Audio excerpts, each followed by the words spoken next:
Mike and Eugene are mopping a warehouse. Takes them about 4.8 hours to do it together. Okay? Then it says Eugene, if Mike was a no-show, Eugene would take 8 hours. Like, Mike called in sick or something, the slacker. Eugene would have to do it in 8 hours. But what if Eugene called in sick? Then Mike would have to do it by himself. And how long would it take Mike to do? So these are like interesting questions that managers have to answer on a typical day, especially when people call in sick for work or whatever. They kind of have to know this type of information. So that's why it's a good idea to attack word problems like this. But we're going to attack it in the same manner. We have Mike's hour. We have Eugene's hour. And I'm just going to set it up just like my previous problem. And we have the hour if they were to work together. So these two, the two people, are going to create the together. The difference between the first example and this example is we know how long it takes them to work together. It takes 4.8 hours to work together. So what are we going to put over here in the together section? 1 over 4.8. We also know that if Mike were to call in sick, Eugene takes 8 hours. So in an hour, how much of the job will Eugene be able to do? 1 over 8. We don't know Mike's info. So we don't know how much work Mike would be able to get done or how many sections Mike would be able to get done in an hour. But based on our experience with the first example, it's just in a different location. What would we put in Mike's location? 1 over x. First example, we didn't know the together. This example, we don't know Mike, but it's still just going to act in the same manner. So we have our problem. Now we go through factoring the bottom, state restrictions, do the common denominator thing. So number 1, factor the bottom. We don't really have to worry about that one. Number 2, what kind of restrictions do we have to worry about here? X can't be 0. Kind of makes sense.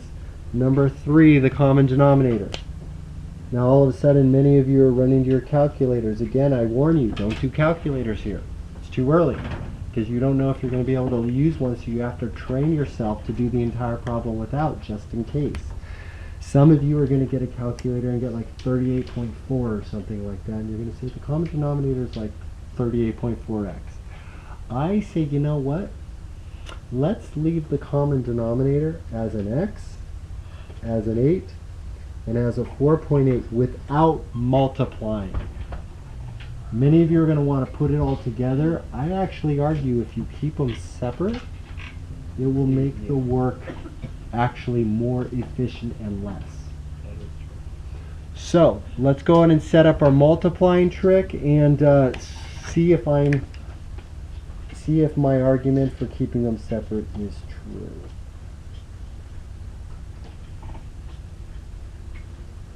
Alright, so multiply trick, put the common denominator over 1. Let's multiply that in. Okay, here we go through all the writing.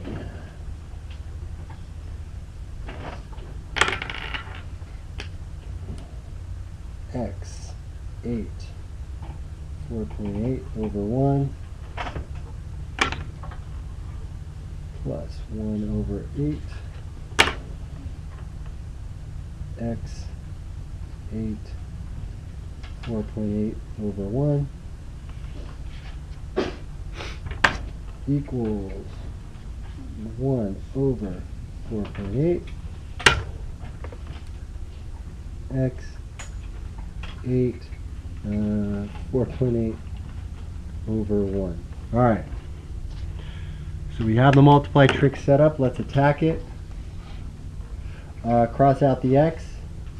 Get your calculator out. The calculator will actually get 38.4. Some of you out there are saying, well, I thought we're not allowed to use a calculator. Now here's my little bit of benefit of warning. If you're not going to be using a calculator, of course I'm going to give you more straightforward numbers to deal with. So I'm going to give you an 8 and a 4. I'm not going to give you an 8 and a 4.8. So if this was a no calculator, you're going to get more manageable numbers so you don't have to stress about. Now, if it is a calculator allowed, then I'm allowed to give you numbers like this for the decimals, so then you would be able to use it at this point.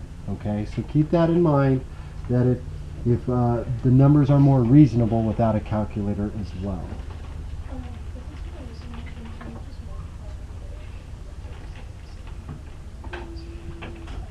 Well, then it just looks like example 1, and then you saw how I handled example 1.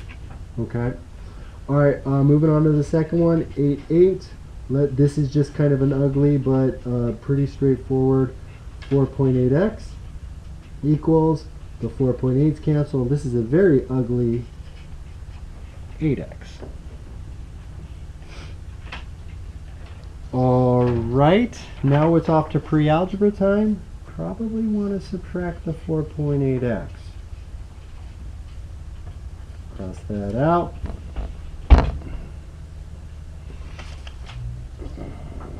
$38.4 equals, what was that? 3.2x.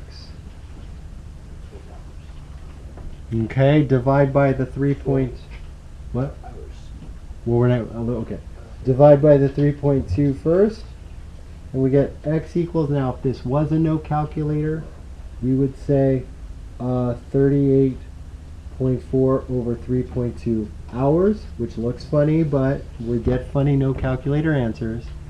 But if this were a calculator answer, interestingly enough, this kind of looks ugly, but the calculator says, you know, it looks ugly, but it's really not that ugly. 12 hours.